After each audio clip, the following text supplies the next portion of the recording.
guitar people. How you doing? It's a guitar historian here today. And what are we looking at? Well, we have a new king of the mountain when it comes to guitar sales. Kurt Cobain's MTV Unplugged guitar sells for $6 million. $6 million at auction. That is insane, people. That is insane. I think the previous owner or the previous record holder was the Black Strat, David Gilmour's Black Strat, which sold for, I don't know, $1.5 million, something like that. Peter Green's Les Paul, it's undisclosed what Kirk Hammett paid for it. I have a video where I've been able to see things. People, basically, there are official press releases that say he paid $2 million for that guitar, which would have made it the king at that point. However, there's no proof of it, and Hammett has gone on to say that he paid a lot less for it, like less than $500,000.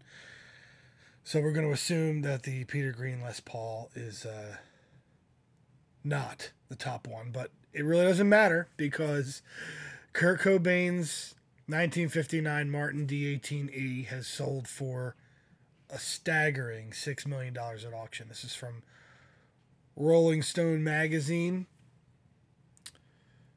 There it is. Okay, it was okay. Wow. It says that the previous record was $3.95 million for a Black Stratocaster owned by Pink Floyd's David Gilmour. So I didn't actually know that it sold for that much. That's crazy. So it beat the Black Strat's record by over $2 million. Apparently, it was bought by Peter Friedman of Rode Microphones. I've never heard of Rode Microphones. I hope that they have a lot of capital in their business to have paid for that. That is nuts. Kurt Cobain's guitar from Nirvana's iconic MTV Unplugged performance sold at auction Saturday for a record $6 million. I already read that part.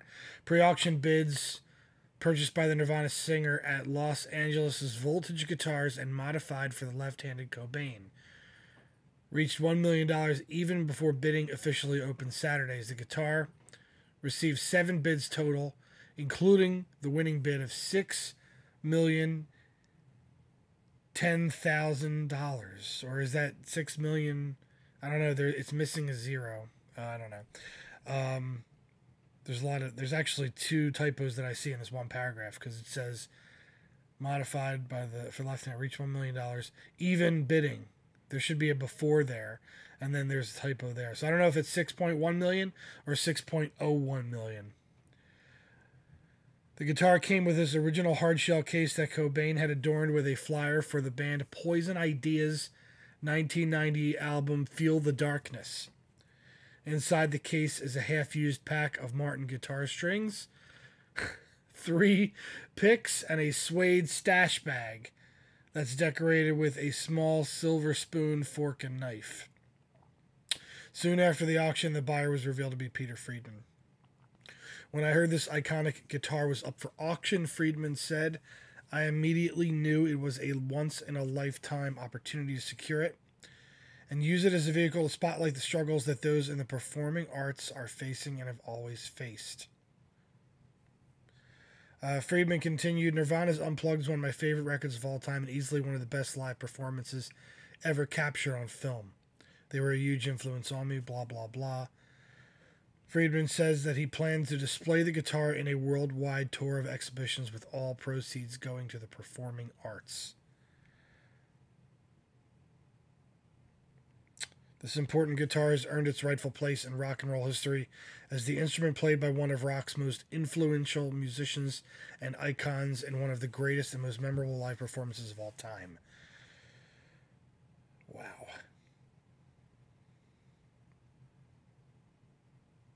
They also auctioned off a handwritten lyric sheet to the Meat Puppets' Oh Me, a typed set list from the legendary gig, typed out lyrics for the Bowie's The Man Who Sold the World. I did hear that he actually had to read the lyrics because he couldn't remember them. and the Meat Puppets' Lake of Fire, and a letter to Cobain from Nirvana's management company 9 days before the Unplugged performance outlining potential songs for the gig. In October 2019, Cobain's green cardigan from the Unplugged performance sold at Julien's auctions for $334,000. That is an expensive sweater. Wow.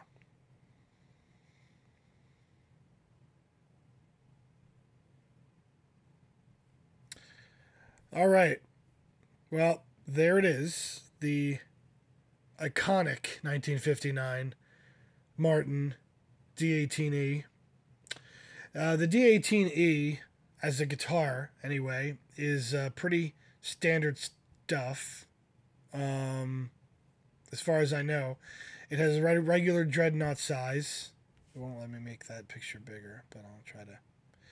It's a regular dreadnought size. As you can see, it was a right-handed instrument because it has the pickguard on the right side and it has the knobs on the right side. But I'm assuming that the nut and the bridge saddle was probably swapped around for Cobain, who was left-handed, and obviously it was strung the correct way for Kurt. And generally, at this time, Martin especially was not really into making electric guitars, but because they kind of saw the writing on the wall, they felt the need to do that. So they did create this guitar, and there are only a few left around. Obviously, this is a rare guitar in and of itself, even without Kurt having played it. So the amazing thing, let me see if I can just find pictures of the guitar itself. Kurt Cobain, Martin. Sorry, there's a little bit of a lag because I'm recording my screen, so there'll be a slight lag on everything I'm doing. Plus, there's a lot of chaff on the Rolling Stone website. I have to say, Rolling Stone, you got to cut out some of this freaking ad stuff, man. It's crazy. Okay.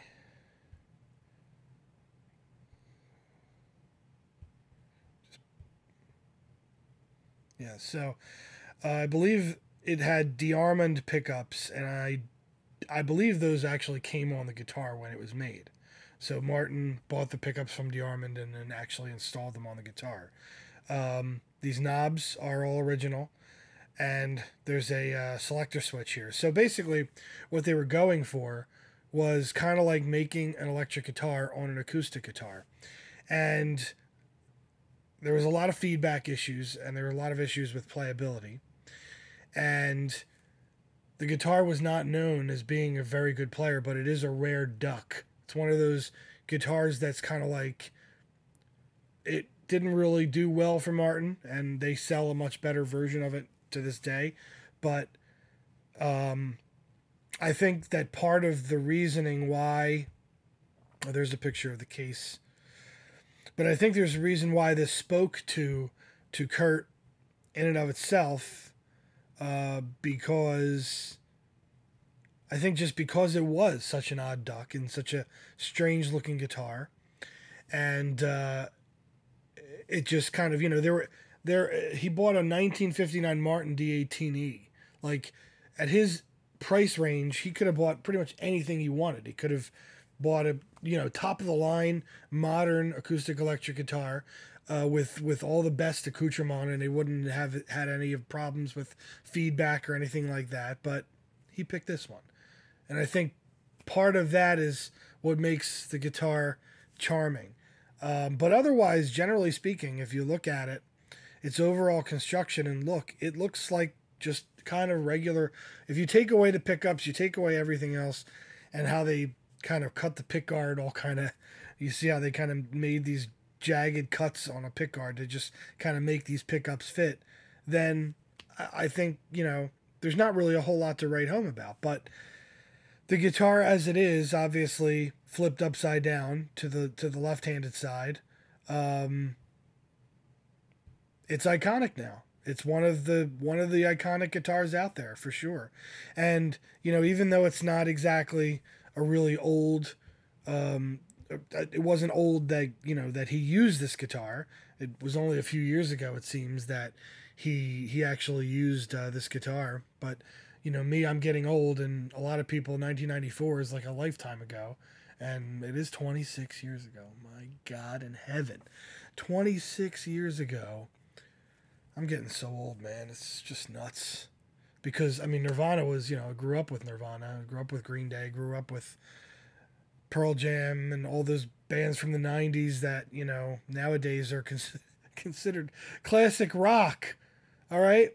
Classic rock. I was listening to my classic rock station that I was listening to, and I was getting pissed off that they were playing Pearl Jam. And I was like, Pearl Jam's not classic rock. And then I was like, well, this song is, almost 30 years old. I guess it's classic rock. But there's Kurt using it right there, and as you can see, everything's been flipped. He didn't obviously flip the. He's covering the three knobs here with his arm, and but everything is made for a right-hander. So again, we have a left-handed guitar player, kind of like Jimi Hendrix, taking a right-handed instrument and just flipping it on its head and playing it in his own way. Yeah, Kurt's one of the ones that we miss for sure. I mean, just a fierce identity and just an amazing songwriter, and doesn't really get a whole lot of credit from, didn't really get a whole lot of credit, I shouldn't say, from the music fans of the time that were anywhere older than like 25, 30, because they were all, thought grunge was just noise. And just like, people thought the Beatles were noise in 1964. I mean, that's kind of the way Nirvana was. They created a seismic shift in music. So it's only fitting that, a lot of the people that listen to people like Gilmour and people like a lot of those 60s guitarists, they, it makes sense that they would have, paid more for Kurt's guitar, because now you've got these businessmen who are probably in that prime, they have the money, you know what I mean? They're not like on the winding end of their, time as a businessman. Like they're in full, businessman mode, and they feel like if they want to buy something, they're going to buy it. Now, to me, $6 million, it doesn't really sound like there's a whole lot of overhead there. I don't think it's going to ever sell for more than that. It's one of those things where it's like, it's nice to have it, but damn, like $6 million. Can you see it going for more? I guess, but it's just insane. Anyway, that's it. I was just reacting to it. It's a lot of money for a guitar, but I guess anything is only worth what somebody will pay for it, right? And somebody paid $6 million for this one. So I'll talk to you in the comments later.